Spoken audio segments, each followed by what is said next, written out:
अस्सलाम वालेकुम। मैं आपके सामने लेकर आ चुका हूँ एक्सेल की क्लास नंबर 13, जिसमें हम पढ़ने जा रहे हैं सबसे पहले हाउ टू कैलकुलेट टाइम, पहला टॉपिक होगा। और दूसरा टॉपिक हम इसमें देखेंगे fix format plus data validation. ठीक है, तो आइए हम स्टार्ट करते हैं एक्सेल की क्लास नंबर 13। हम अपने एक्सेल में आ चुके हैं। सबसे पहला टॉपिक जो हम यहाँ पे पढ़ने जा रहे हैं वो हमारा क्या है, कैलकुलेट टाइम। यहाँ पे मैंने आपके सामने एक फॉर्मेट बनाया हुआ है। ये जो मैंने फॉर्मेट बनाया हुआ है ये मैं आपको वीडियो के नीचे इसका लिंक दे दूंगा, आप वहाँ से जाके इसको डाउनलोड करके आप इस पर अपनी प्रैक्टिस कर सकते हो। तो अब ये जो मैंने आपके सामने एक फॉर्मेट बनाया हुआ है ये क्या है, सबसे पहले हम इसको देखते हैं। तो यहाँ पे मिसाल के तौर पे हम एम्प्लॉई का जो ना वो टाइम कैलकुलेट करना चाह रहे हैं कि उसने हमारे इदारे में कितना टाइम स्पेंड किया। तो हमने यूँ अपना एक उसूल बनाया हुआ है कि एक हमारा फर्स्ट हाफ होता है, एक हमारा सेकंड हाफ होता है। तो एम्प्लॉई फर्स्ट हाफ में इतने बजे इदारे में आया और इतने बजे छुट्टी करके चला गया। दोबारा सेकंड हाफ में वो इतने बजे इदारे में आया, इतने बजे छुट्टी करके चला गया। तो हम इसका टाइम कैसे कैलकुलेट करेंगे? तो टाइम कैलकुलेट करने के लिए सबसे बेहतरीन प्रैक्टिस ये है कि आप अपने 12 आवर के फॉर्मेट को कन्वर्ट कर लो 24 आवर के फॉर्मेट में। तो उसके लिए आपने क्या करना है, आप अपने मुकम्मल टाइम को सिलेक्ट कर लो और आपने चले जाना है फॉर्मेट सेल्स की विंडो में, जिसकी शॉर्टकट की होती है कंट्रोल 1। जैसे ही आप कंट्रोल 1 करोगे तो यहाँ पे हम आ गए अपनी फॉर्मेट सेल्स की विंडो में। यहाँ से आपने कौन से टैब में चले जाना है, नंबर। और नंबर टैब में जाने के बाद आपने किधर आ जाना है, टाइम। और टाइम में आकर ये हमें 24 आवर का फॉर्मेट दिख रहा है। आप अपने इस फॉर्मेट को सिलेक्ट करो और सिलेक्ट करने के बाद इस विंडो को आप यहाँ से क्या कर दो, आप ओके कर दो। तो 12 आवर का फॉर्मेट कन्वर्ट हो चुका है 24 आवर के फॉर्मेट में। अब हमने आ जाना है टाइम के इस पहले सेल में। यहाँ आने के बाद हम क्या करेंगे, एक हम छोटा सा फार्मूला अप्लाई करेंगे। वो फार्मूला हमारा क्या है, यहाँ पर आपने सबसे पहले लगाना है इक्वल साइन और उसके बाद ब्रैकेट स्टार्ट। हम पहला काम ये करेंगे, फर्स्ट हाफ के आउट में से इन को माइनस कर देंगे। तो हमने आउट में से माइनस कर दिया इन को एंड ब्रैकेट क्लोज। उसके बाद आपने लगा देना प्लस का ऑपरेटर। और अब आप आ जाएं अपने सेकंड हाफ में, वही फार्मूला, आउट में से इनको क्या कर दें, माइनस। तो ब्रैकेट स्टार्ट, हमने आउट में से माइनस कर दिया किसको, इनको एंड ब्रैकेट क्लोज। अब जैसे ही आप कीबोर्ड से एंटर का बटन दबाओगे तो हमें पता चल गया कि एम्प्लॉई ने इदारे में 8 घंटे और 29 मिनट काम किया। अब आपने अगला काम ये करना है, यहाँ पे फोकस करना है। ये जो आपको एक छोटा सा जो ना वो सेल में एक मुख्तलिफ कोना दिखाई दे रहा है, इसको बोलते हैं फिल हैंडल टूल। तो आप क्या करोगे, अपने पॉइंटर को इस पे लाओगे और इस पॉइंट को ड्रैग करके आप नीचे तक ले जाओगे। तो हर दिन उसने इदारे में कितना टाइम स्पेंड किया, तो हमारे सामने टाइम कैलकुलेट होके आ चुका है। अब हम क्या करना चाह रहे हैं, यहाँ पर इस टोटल टाइम का हम सम करना चाह रहे हैं। तो सम करने के लिए, नंबर्स को जमा करने के लिए एक्सेल हमें एक फंक्शन देता है जो को कौन सा है, सम। तो आपने क्या करना है, और पिछले लेक्चर में हम पढ़ चुके हैं कि फंक्शन के बुनियादी तौर पे हमारे कितने पार्ट्स होते हैं। तो पिछले लेक्चर का जो लिंक वो भी मैं नीचे डिस्क्रिप्शन में दे दूंगा। अगर किसी ने पिछला लेक्चर नहीं सुना तो जाके उसको लाजमी पहले सुन लें कि हमारे फंक्शन के बुनियादी तौर पे कितने पार्ट्स होते हैं। तो आप यहाँ नीचे आओ, सबसे पहले लगाओ इक्वल साइन और उसके बाद अपना मतलूबा फंक्शन जो कि हमारा कौन सा है, सम, और उसके बाद ब्रैकेट स्टार्ट। अब आपने क्या करना है, ये मुकम्मल टाइम को सिलेक्ट कर लेना है एंड ब्रैकेट क्लोज। मुख्तसरन बता देता हूँ, फंक्शन के हमारे बुनियादी तौर पे 3 parts, equal sign, function name और उसके बाद आर्गूमेंट। और आर्गूमेंट को हम हमेशा क्लोज करते हैं स्मॉल ब्रैकेट्स में। अच्छा जी, फंक्शन लिखने के बाद आपने कीबोर्ड से एंटर का बटन प्रेस करना है। तो ये हमारे सामने टाइम कैलकुलेट होके आ गया। लेकिन हमें पता है ये सही आंसर नहीं है, तो अब इसको सही कैसे करना है। तो उसके लिए आपने क्या करना है, जैसे ही आपको ये आंसर मिले आपने फौरी तौर पे इस आउटपुट को सिलेक्ट करके फॉर्मेट सेल्स की विंडो में जाना है। तो उसके लिए आपने शॉर्टकट की वही कंट्रोल 1। फॉर्मेट सेल्स की विंडो में आ गए। फॉर्मेट सेल्स की विंडो में आने के बाद यहाँ से आपने चले जाना है अपने नंबर के टैब में और फिर उसके बाद आपने चले जाना है किस ऑप्शन में, कस्टम। कस्टम में जाने के बाद आपने यहाँ से आ जाना है टाइप में। टाइप में हमने एक छोटा सा जुमला लिखना है, वो क्या है, वो है बड़ी ब्रैकेट स्टार्ट और उसके बाद आपने लगाना है एच और उसके बाद बड़ी ब्रैकेट क्लोज। फिर आपने यहाँ पे लगा देना है कॉलन और फिर आपने यहाँ पे लगा देना है एम। एच का मतलब आवर्स और का मतलब मिनट्स। बस इतना सा आपने फॉर्मेट सेट करना है और अब आपने इस विंडो को क्या कर देना है, ओके कर देना है। तो हमें पता चल गया कि हमारे एम्प्लॉई ने इदारे में जो है ना ये इस पूरे हफ्ते में 59 घंटे और 2 मिनट जो है ना वो गुजारे। ये इस तरीके से हम एक्सेल में टाइम को क्या करते हैं, वो कैलकुलेट करते हैं। तो हमारा पहला टॉपिक मुकम्मल हुआ, जो कि हमारा कौन सा था, कैलकुलेट टाइम। अगला टॉपिक जिसकी तरफ हम बढ़ने लगे हैं वो हमारा है fix format plus data validation. अब इस टॉपिक में हम क्या सीखने लगे हैं, मिसाल के तौर पे आप अपने एम्प्लॉयज़ के, अपने स्टूडेंट्स के या किसी के भी आपने मोबाइल नंबर एक्सेल में लिखने हैं।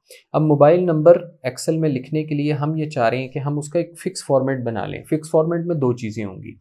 एक, जिस तरह हम मोबाइल नंबर लिखते हैं तो उसमें हमें डैश ऐड करनी पड़ती है, हम हाइफ़न ऐड करना पड़ता है, तो हम हाइफ़न खुद से ऐड ना करें, एक पॉइंट। और दूसरा, उसमें नंबर्स ना तो कम हो ना ज़्यादा हो। अब ये दोनों चीज़ें हम कैसे अचीव करेंगे, तो यहाँ पे सबसे पहले मैं आपके सामने एक हेडर बना देता हूँ, मोबाइल नंबर्स।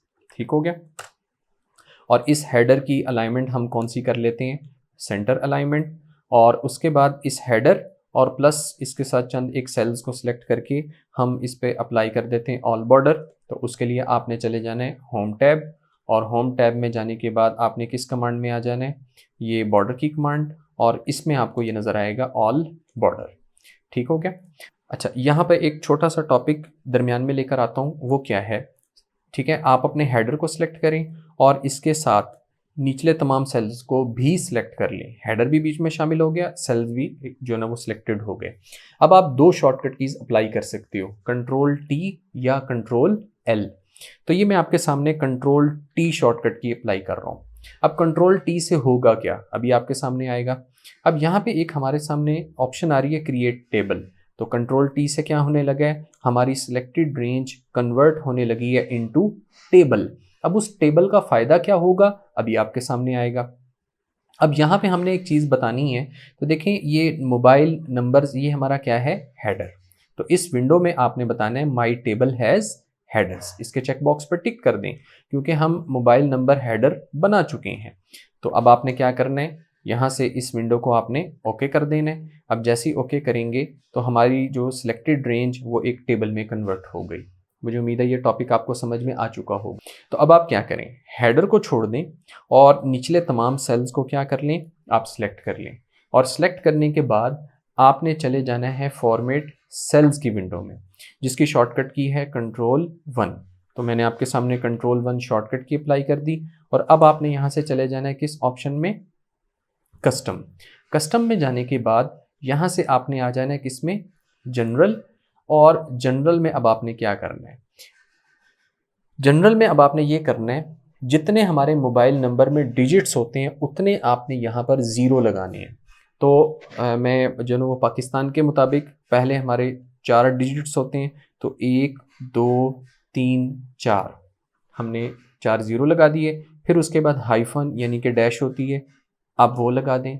और उसके बाद हमारे 7 डिजिट्स होते हैं, तो 1 2 3 4 5 6 7।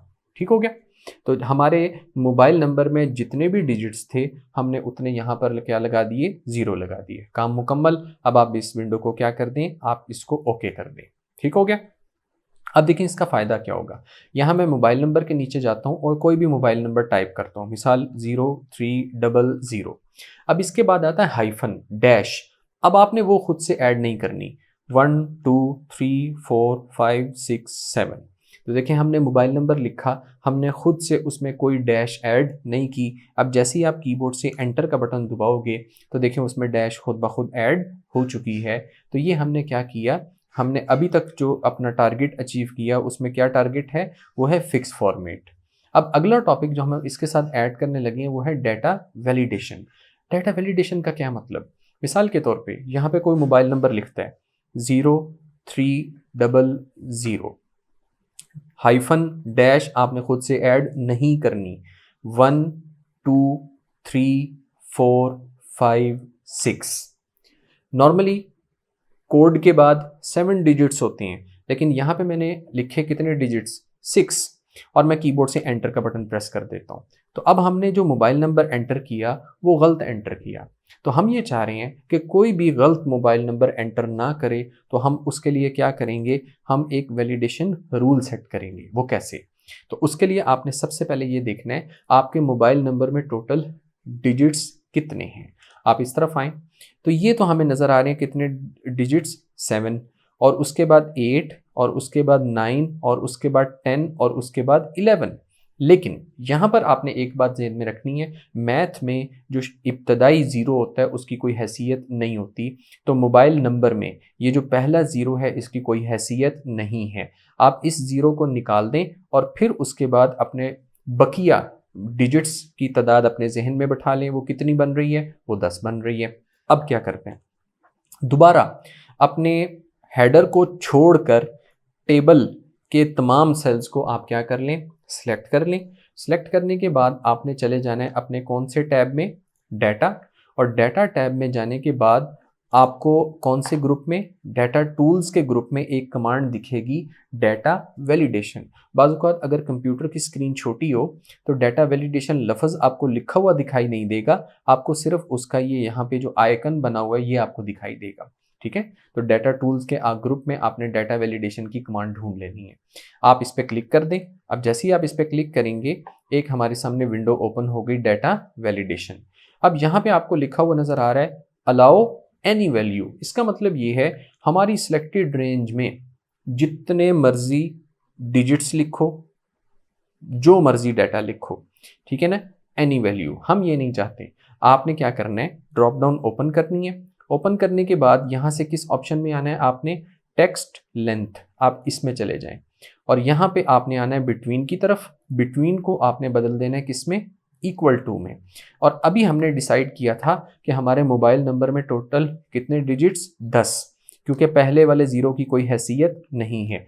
तो यहाँ पर आप क्या करेंगे, लेंथ में जाके आप क्या लिख दोगे, आप 10 लिख दोगे। अब करने के बाद हमारे पास कुछ और ऑप्शंस भी होती हैं। एक है डाटा वैलिडेशन की विंडो में सेटिंग्स के साथ इनपुट मैसेज का टैब और उसके बाद एरर अलर्ट का टैब।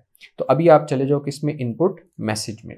इनपुट मैसेज में जाने के बाद यहाँ पर आपको दो चीज़ें लिखने का मौका मिल सकता है, टाइटल और इनपुट मैसेज। ये क्या चीज़ है, ये कोई भी डाटा एंट्री आपके इस एक्सेल की शीट में करना चाहता है तो डाटा एंट्री करने से पहले उसको एक मैसेज मिल जाए कि भाई इस किस्म की डाटा एंट्री होनी है, तो वो आप यहाँ पे कोई भी अपना उसका टाइटल और उसका मैसेज बना सकते हो। मिसाल के तौर पे हम यहाँ पे टाइटल बना देते हैं नोट और इनपुट मैसेज हम बना देते हैं कि ओनली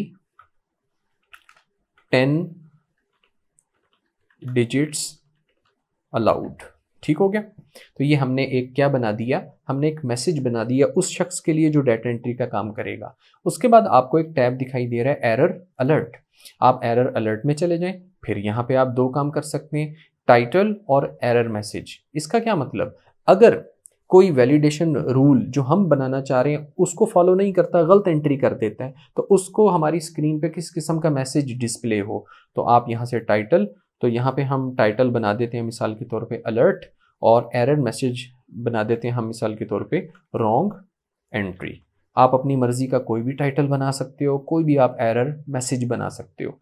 उसके बाद आप एरर अलर्ट में हमें एक मज़ीद ऑप्शन मिलती है स्टाइल। स्टाइल से क्या मुराद कि जब ये मैसेज डिस्प्ले होगा एरर मैसेज, तो उसमें आइकन कौन सा होगा। तो यहाँ पे अगर आप देखें तो एक स्टॉप का आइकन है, एक वार्निंग आइकन है, एक इंफॉर्मेशनल आइकन है। तो जो आप बेहतर समझो। हम अभी यहाँ से कौन सा ले लेते हैं, वार्निंग आइकन। तो देखें हमने डाटा वैलिडेशन की विंडो में एक हमने ये बता दिया कि हमारी इस सेलेक्टेड रेंज में कितने डिजिट्स की तादाद हो सकती है, 10। दूसरा हमने ये बताया इनपुट मैसेज, और तीसरा हमने बताया एरर अलर्ट। उम्मीद है आपको समझ में आ चुका होगा। अब इस विंडो को आप क्या कर दें, आप यहाँ से कर दें इसको ओके। अब कोई भी जब डाटा एंट्री करने के लिए इस सेल पे क्लिक करेगा तो देखें उसको मैसेज शो हो रहा है, नोट ओनली 10 डिजिट्स अलाउड। अब उम्मीद है वो गलती नहीं करेगा, लेकिन इसके बावजूद वो डाटा एंट्री कर रहा है 0300 1 2 3 4 5 6 7। मोबाइल नंबर पूरा हो चुका, लेकिन उससे गलती से एक जायद डिजिट ऐड हो गया। अब जैसे ही वो एंटर का बटन दबाएगा तो देखें स्क्रीन पे हमारे सामने एक मैसेज आ गया कि रॉन्ग एंट्री। वाज़ेह हुआ? ठीक है जी। तो अब इसको विंडो को आप बंद कर दें। अब दोबारा मैं करता हूँ 03001234567 डिजिट्स होने चाहिए थे लेकिन उसने 6 किए। एंटर का बटन दबाया, फिर दोबारा एरर आ गया। ठीक है ना? तो अब उसकी वो एंट्री नहीं हो पा रही। कैंसिल करें इसको और अब आप सही एंट्री करें 03001234567। एंटर का बटन दबाएं तो देखें अब हमारी एंट्री हो चुकी है और उसमें वो फॉर्मेट भी सेट हो चुका है। अब आखिरी टॉपिक जो आज की क्लास में मैं आपको बताने लगा हूँ वो ये है कि हमने अपनी रेंज को टेबल में क्यों कन्वर्ट किया था।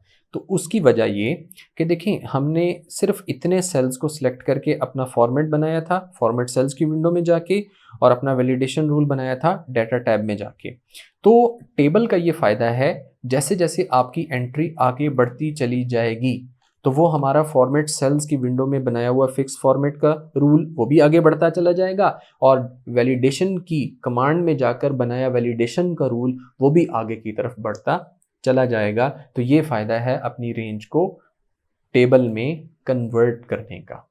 तो मैं उम्मीद करता हूँ आपको यहाँ तक टॉपिक समझ में आ चुका होगा। ये जो हमारे फिक्स फॉर्मेट का टॉपिक है ये अभी मुकम्मल नहीं हुआ, अभी मैंने उसकी सिर्फ एक बेसिक चीज़ आपको बताई। मज़ीद इंशाल्लाह मैं नेक्स्ट क्लास में यही फिक्स फॉर्मेट का जो है ना वो फिक्स फॉर्मेट की मज़ीद कुछ मिसालें आपके सामने लेकर आऊँगा। तो अगर आपको कोई पॉइंट क्लियर नहीं हुआ, कोई चीज़ समझ में नहीं आई, आप मुझे कमेंट्स में बताएं तो इंशाल्लाह मैं नेक्स्ट क्लास में उसको आपके साथ शेयर कर लूँगा। तो यहाँ पे अपनी क्लास को क्लोज़ करता हूँ। अपना ख्याल रखिएगा। मिलता हूँ आपको एक नई क्लास के साथ। अस्सलामु अलैकुम।